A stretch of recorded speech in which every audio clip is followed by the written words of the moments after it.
Sin as much as you want. Part 2 of 2 by Steve Martin.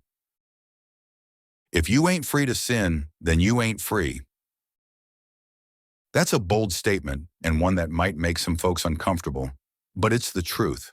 If grace doesn't set you free to sin, then it hasn't really set you free at all. However, there's another side to this coin. Freedom doesn't mean you want to sin, at least not forever. That's the beautiful paradox of grace. Let's focus on the word want. My mom used to have a saying whenever I grumbled about chores. "Do I have to do the dishes?" I'd ask.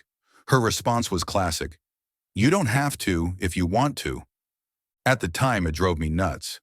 But as I grew older, I realized that she was onto something. The real issue wasn't about whether I had to do the dishes. It was about what I wanted to do. If I didn't want to help out, that revealed something about me, not about the dishes. This applies to sin too. The question isn't whether you're free to sin. You are. Grace has made sure of that. The question is, why would you want to? What changes our wants? Grace, of course. Rules don't change hearts. Fear doesn't either. But grace does. When you know that you're already justified, loved and accepted, you're no longer driven by guilt, shame, or fear of hell. You're free to live, not because you're afraid of messing up, but because you want to live in the freedom that grace has given you.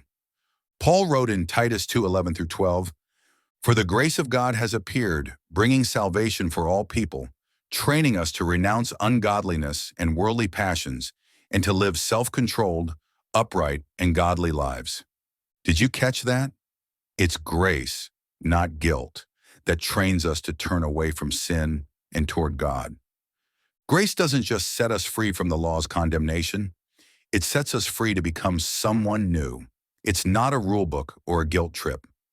Grace is God's unearned, unrelenting favor that changes us from the inside out. And one of the ways grace works is by reshaping what we want. Think about it. When you truly understand grace, that God has justified you, accepted you,